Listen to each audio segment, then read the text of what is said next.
Hello friends, എന്തൊക്കെയുണ്ട് വിശേഷം? എല്ലാവർക്കും സുഖമാണെന്ന് വിചാരിക്കുന്നു. മൗനം സമ്മതം 353 എപ്പിസോഡിലേക്ക് എല്ലാവർക്കും സ്വാഗതം. ഈ എപ്പിസോഡ് തുടങ്ങുന്നത് തന്നെ ആശയും അശോകനും തമ്മിലുള്ള വളരെ ഹൃദ്യമായൊരു രംഗത്തോടെയാണ്.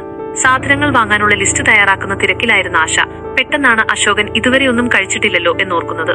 ഉടനെ തന്നെ തന്റെ അമ്മയും അച്ചുവും കൊടുത്തയച്ച ബാഗിൽ നിന്നും സ്നാക്സ് എടുത്ത് അവൾ അശോകന് സ്നേഹത്തോടെ നൽകുന്നു.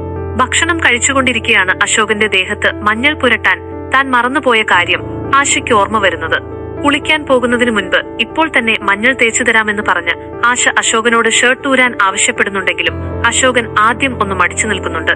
എന്നാൽ മുൻപും ഞാൻ നിങ്ങൾക്ക് മഞ്ഞൾ പുരട്ടി തന്നിട്ടില്ലേ, അന്നില്ലാത്ത നാണമൊന്നും ഇപ്പോൾ വേണ്ട എന്ന് പറഞ്ഞ് പഴയ ഓർമ്മകളെ ആശ തട്ടി ഉണർത്തുകയാണ്. അശോകന്റെ വീട്ടിൽ വെച്ച് മുൻപ് നടന്ന ആ മനോഹര നിമിഷങ്ങൾ അവർ രണ്ടുപേരും ഓർത്തെടുക്കുമ്പോൾ ആ സ്നേഹപ്രകടനം സഹിക്കാനാവാതെ അപ്സര പുറകിൽ ഒളിഞ്ഞു നിന്ന് നോക്കുന്നുണ്ട്. തങ്ങളെല്ലാവരും ഇവിടെയുള്ളപ്പോൾ ഇവർക്കിതെന്താണ് എന്ന ഭാവമാണ് അപ്സരയുടെ മുഖത്ത്. എന്നാൽ ഇതൊന്നും വകവയ്ക്കാതെ ആശ അശോകന്റെ ദേഹത്തും മുഖത്തും വളരെ റൊമാൻറ്റിക്കായി മഞ്ഞൾ തേച്ചു കൊടുക്കുന്നു. ഒടുവിൽ അശോകൻ ആശയുടെ കൈ പിടിക്കുകയും തന്റെ കവിളിലെ മഞ്ഞൾ ആശയുടെ കവിളിലേക്ക് ചേർത്ത് വെക്കുകയും ചെയ്യുന്ന രംഗം അതിമനോഹരമായിട്ടാണ് ചിത്രീകരിച്ചിരിക്കുന്നത്. ഇത് കണ്ട് ദേഷ്യം കൊണ്ട് കലിതുള്ളി നിൽക്കുകയാണ് അപ്സര. അശോകൻ പോയതിനു ശേഷം കുറച്ചുനേരം വിശ്രമിക്കാം എന്ന് ആശ കരുതുമ്പോഴാണ് അപ്സര അങ്ങോട്ടേക്ക് വരുന്നത്. തന്റെ രംഗോലി നശിപ്പിച്ചിട്ട് നീ വിശ്രമിക്കുകയാണോ എന്ന് ചോദിച്ച് അപ്സര ബഹളം വെക്കുന്നു. പ്രശ്നം ഒഴിവാക്കാൻ വേണ്ടി ആശ പുറത്തുപോയി ആ രംഗോലി ശരിയാക്കി കൊടുക്കാൻ തുടങ്ങുന്നു. ഈ തക്കം നോക്കി അപ്സര അവരുടെ റൂമിൽ നുഴഞ്ഞുകയറി ആശയുടെ മഞ്ഞളിൽ വിക്സ് കലർത്തുകയാണ്. ആശയുടെ മുഖം എരിഞ്ഞു നീറണം എന്ന ലക്ഷ്യത്തോടെയാണ് അപ്സര ഇത് ചെയ്യുന്നത്. രംഗോലി ഇട്ടുകഴിഞ്ഞ് തിരികെ വന്ന ആശ ചതിയറിയാതെ വിക്സ് കലർന്ന ആ മഞ്ഞൾ എടുത്ത് മുഖത്ത് തേക്കുന്നു.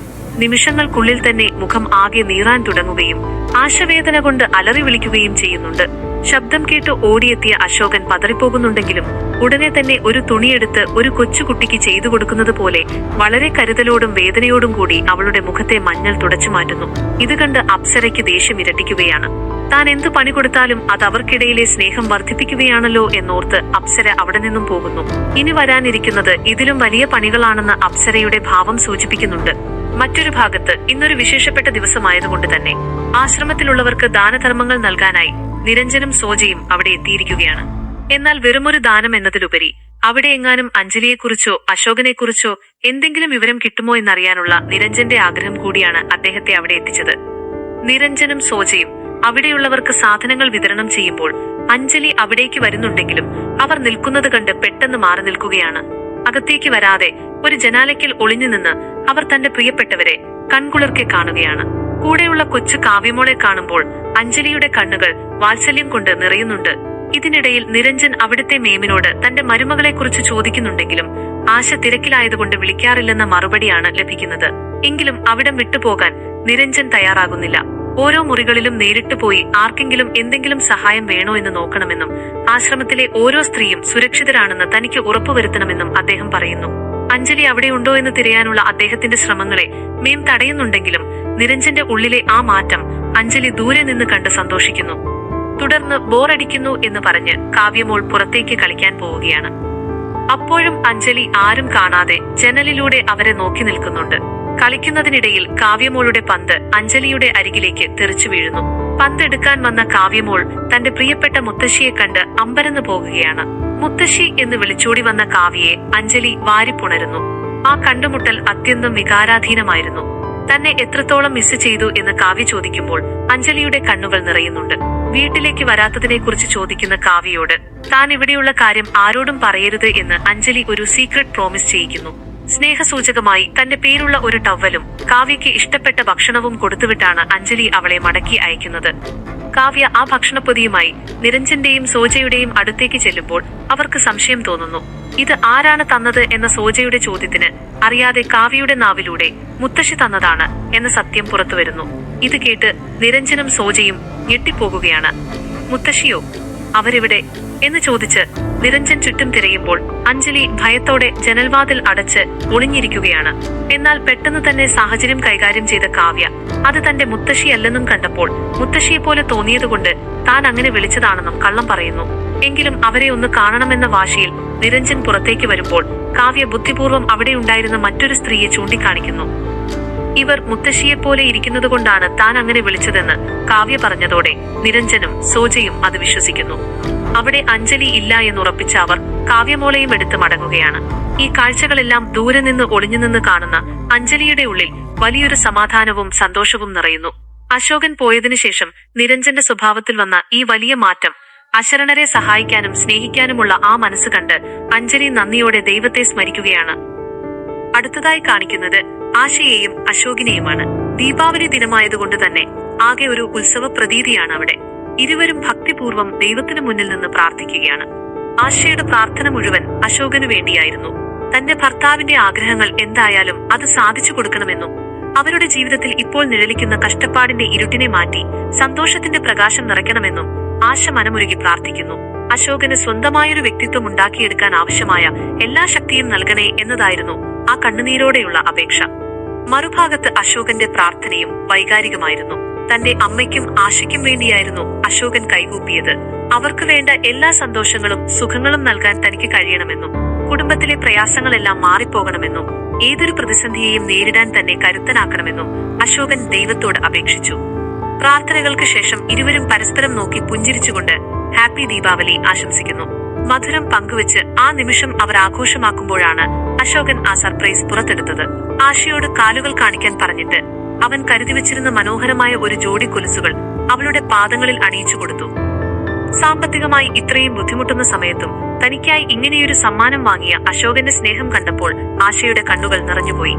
അവളുടെ സന്തോഷം കണ്ട അശോകൻ പതുക്കെ പറഞ്ഞു, ആശേ, എനിക്കിപ്പോൾ നിനക്കിത് മാത്രമേ വാങ്ങിത്തരാൻ സാധിച്ചുള്ളൂ.